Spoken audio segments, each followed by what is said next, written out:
Headline sponsored by Abhilashi Group of Institution. Join us to beat the crowd. पारस्परिक विचार विमर्श के लिए राज्य पुलिस और आईआईटी मंडी में एमओयू हस्ताक्षरित। मुख्यमंत्री ने राज्य पुलिस मुख्यालय में सीसीटीवी निगरानी मैट्रिक्स एवं कमांड केंद्र का किया शुभारंभ।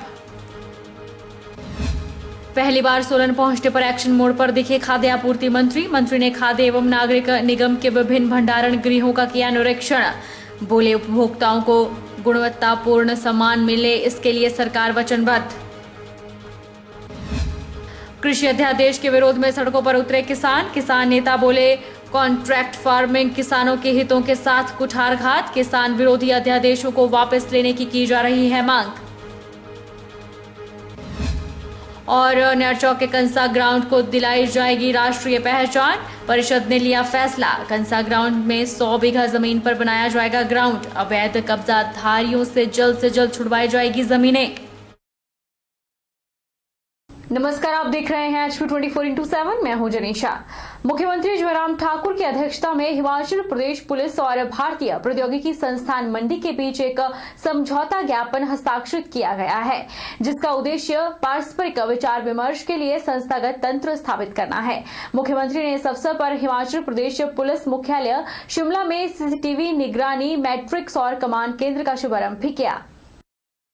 मुख्यमंत्री जयराम ठाकुर ने कहा कि समझौता ज्ञापन का मुख्य उद्देश्य पुलिस कर्मचारियों को नई तकनीकों, अपराधों का सामयिक एवं भौगोलिक विश्लेषण, समय समय पर होने वाले अपराधों की प्रवृत्ति, यातायात प्रबंधन, ई चालान, बीट पेट्रोलिंग प्रणाली, जोखिम एवं सुरक्षा विश्लेषण और साइबर न्याय संबंधी साइबर सुरक्षा के बारे में अपना ज्ञानवर्धन करने की सुविधा प्रदान करना है। प्रदेश पुलिस और आईआईटी मंडी के मध्य यह सहयोग अनुसंधान एवं विकास गतिविधियों, क्षमता वृद्धि पर आधारित होगा, जिसमें पुलिस अधिकारी, आईआईटी संकाय, शोधकर्ता और विद्यार्थी शामिल होंगे। उन्होंने कहा कि इसके माध्यम से आईआईटी विद्यार्थियों को पुलिस की कार्यप्रणाली जानने और समझने का मौका मिलेगा और प्रदेश पुलिस की विभिन्न इकाइयों में उनको प्रशिक्षण भी दिया जाएगा। विद्यार्थी पुलिस अधिकारियों के साथ पारस्परिक चर्चा कर सकेंगे ताकि उन्हें अपराधों से जुड़े विभिन्न तकनीकी पहलुओं के बारे में जानकारी प्राप्त हो सके। मुख्यमंत्री ने कहा कि इस आपसी सहयोग के अंतर्गत पुलिस कार्यप्रणाली में सुधार होगा और विशेषकर पीटीसी, गिरोह और राज्य पुलिस के अन्य इकाइयों में दिए जाने वाले प्रशिक्षण में सुधार आएगा। सबसे पहले तो इस इनिशिएटिव के लिए बहुत बहुत बधाई देता हूं, जहां ये एमओयू आईआईटी मंडी और पुलिस के बीच में हुआ और जिसमें टेक्नोलॉजी भी साझा होगी और टेक्नोलॉजी के साथ साथ में नए इनिशिएटिव्स हम पुलिस डिपार्टमेंट में मिलकर के टेक्नोलॉजी के माध्यम से क्या क्या ले सकते हैं, उन सारी चीज़ों को लेकर के भी आप आपस में साझा करते रहेंगे। और मुझे इस बात को लेकर के प्रसन्नता है कि पुलिस विभाग हिमाचल प्रदेश में बेहतरीन काम कर रहा है और बेहतरीन काम करते हुए जो टेक्नोलॉजी का इस्तेमाल करने की जहाँ तक बात आती है, उसमें भी हम बहुत बेहतर ढंग से काम करते हुए बहुत बेहतर उसमें परिणाम भी हमारे सामने भी आए। मुख्यमंत्री जयराम ठाकुर ने पंडित दीनदयाल उपाध्याय की जयंती के उपलक्ष्य पर डॉक्टर इंद्र सिंह ठाकुर द्वारा लिखित पुस्तक पंडित दीनदयाल उपाध्याय का जीवन दर्शन का विमोचन किया। इस पुस्तक में महान विचारक और राष्ट्रवादी पंडित दीनदयाल उपाध्याय के जीवन और कार्यों पर प्रकाश डाला गया है।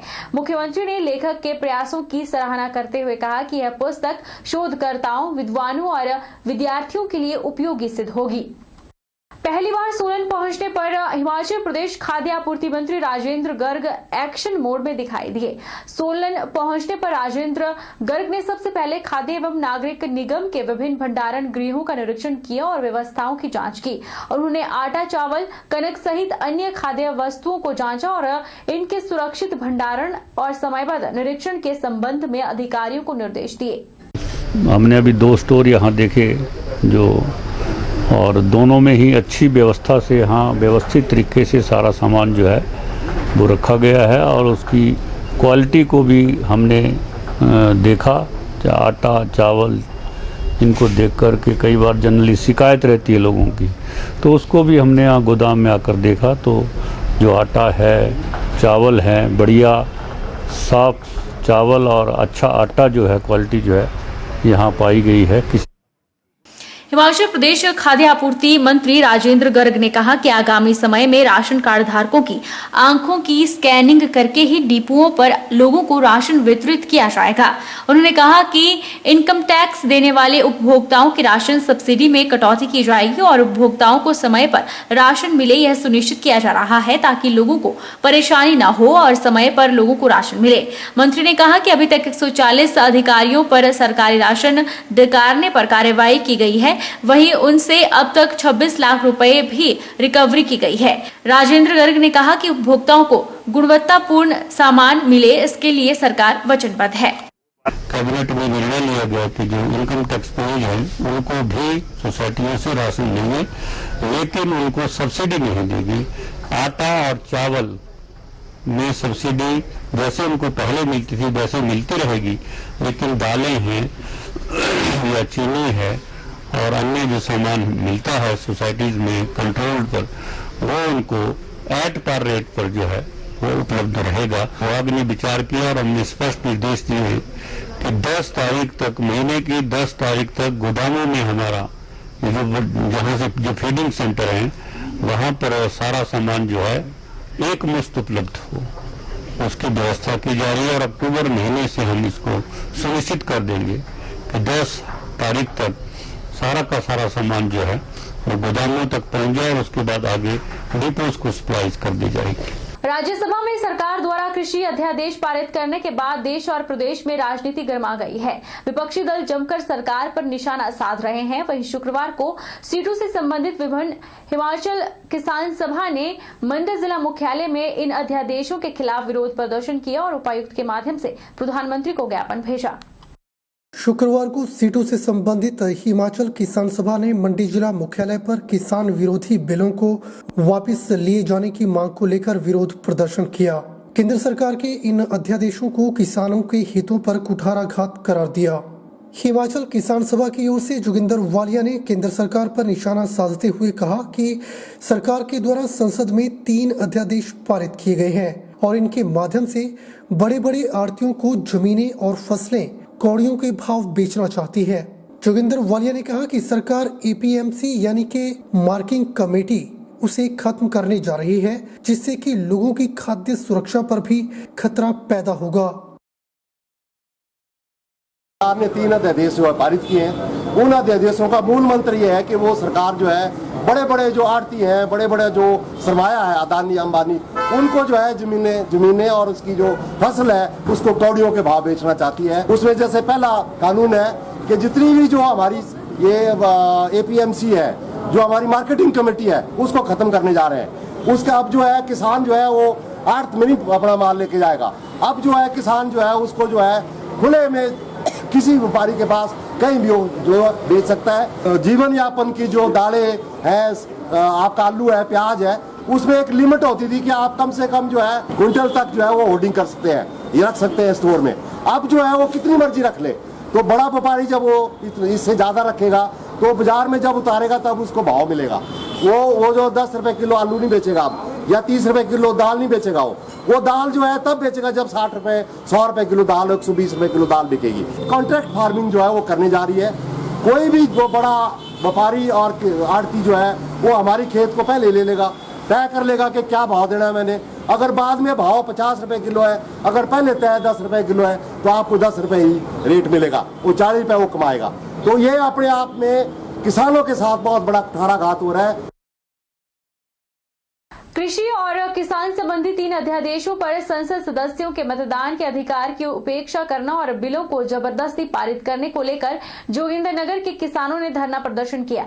इस दौरान शहर में रोष रैली भी निकाली गई और मिनी सचिवालय परिसर पर नारेबाजी करने के बाद एसडीएम के माध्यम से देश के राष्ट्रपति को ज्ञापन भेजा गया। कुशाल भारद्वाज ने कहा कि कृषि संबंधी विधेयकों पर मतदान के अधिकार का हनन संविधान का खुला उल्लंघन है। उन्होंने कहा कि ऐसे समय में जब देश का सकल घरेलू उत्पाद ऋणात्मक दिशा में गिरावट पर है, उस समय संकट के बावजूद किसानों की मेहनत ने कृषि क्षेत्र को जिंदा रखा और देश में खाद्य संकट उत्पन्न होने से बचाया।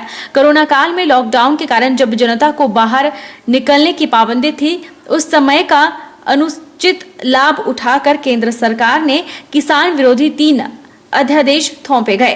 उन्होंने कहा कि जब देश के किसान इन अध्यादेशों का पुरजोर विरोध कर रहे हैं तो मोदी सरकार ने इन अध्यादेशों पर चुने हुए प्रतिनिधियों के बहस के बाद उनके मताधिकार की उपेक्षा करते हुए जबरदस्ती ध्वनिमत से पारित घोषित कर दिया, जो कि न केवल लोकतांत्रिक मूल्यों का हनन है बल्कि संसदीय गरिमा का भी अपमान है। किसान सभा ने मांग की है कि राष्ट्रपति इसे स्वीकृति न देकर निरस्त करे, वरना किसान सभा देश भर के किसानों के साथ इस आंदोलन को और तेज करेगी।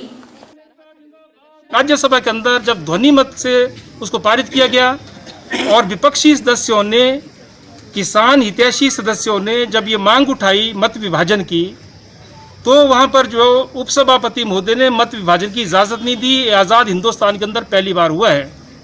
हमारा संविधान ये कहता है कि अगर संसद के अंदर कोई एक सदस्य भी मत विभाजन की मांग करता है तो वो करवाना पड़ता है। लेकिन आप जो है, आपको मालूम था कि जो घटक दल हैं एनडीए के भी, उनके अंदर भी दरार है। बहुत सारे घटक दलों ने इन विधेयकों का विरोध किया था, इन बिलों का विरोध किया था, और उसके बाद जो है ध्वनि मत से जो है इनको पारित कर दिया गया बिना मत विभाजन के। ये संसदीय गरिमा के खिलाफ है, ये हमारे संविधान के लोकतांत्रिक मूल्यों का अपमान है। सीटू की चंबा इकाई ने किसानों के समर्थन में 3 काले कानूनों के खिलाफ शुक्रवार को डीसी ऑफिस के बाहर धरना प्रदर्शन किया। इस दौरान सीटू कार्यकर्ताओं ने केंद्र सरकार के खिलाफ नारेबाजी की। तीनों कानूनों को वापस लेने के लिए एडीसी के माध्यम से राष्ट्रपति को ज्ञापन सौंपा गया और कानूनों को वापस लेने की मांग की गई। सीटू ने कहा कि केंद्र की बीजेपी सरकार लगातार आम जनविरोधी फैसले ले रही है। एक तरफ देश कोरोना काल से जूझ रहा है, वहीं केंद्र सरकार इसको अवसर की तरह इस्तेमाल करके देश की संसद में लगातार पूंजीपतियों के हित में कानून बना रही है। हाल ही में 3 काले कृषि कानून भी शामिल हैं। देश का किसान लगातार इसका विरोध कर रहा है, जिसको दबाने के लिए केंद्र सरकार लगातार किसानों के ऊपर लाठियां बरसा रही है। सीटू ने सरकार से तीनों कानूनों का विरोध करते हुए यह मांग की है कि इन तीनों बिलों को निरस्त किया जाए। हम जानते हैं कि कॉन्ट्रैक्ट फार्मिंग जो यूरोप और यूएसए जैसे कंट्रीज के अंदर इंट्रोड्यूस किया गया था, वो वहां पर पूरी तरह से फेल हो चुका है। वहां की जो कंट्रीज है यूरोप के अंदर, पिछले अगर हम सर्वे की बात करें तो 2018 के अंदर यूरोपियन कंट्री ने अपने एग्रीकल्चर के अंदर $246 बिलियन जो है सब्सिडीज दी थी। अकेले अमेरिका अभी भी जो है $60,000 जो है पर ईयर सब्सिडी जो है किसानों को अंदर देता है। लेकिन अगर हम भारत की बात करें तो भारत के अंदर एमएसपी भी जो है अभी तक किसानों को नहीं मिलता है। 6% किसान ऐसा है जिसको अभी तक सिर्फ जो है एमएसपी मिल पाती है। लेकिन लगातार जो हमारी केंद्र की सरकार है वो पूंजीपतियों के हाथ में है, और पूंजीपतियों को जो फायदा पहुंचाने के लिए केंद्र सरकार ने ये जो 3 बिल है वो पास किए हैं। अब रुकेंगे एक छोटे से ब्रेक के लिए, ब्रेक के बाद फौरन लौटेंगे।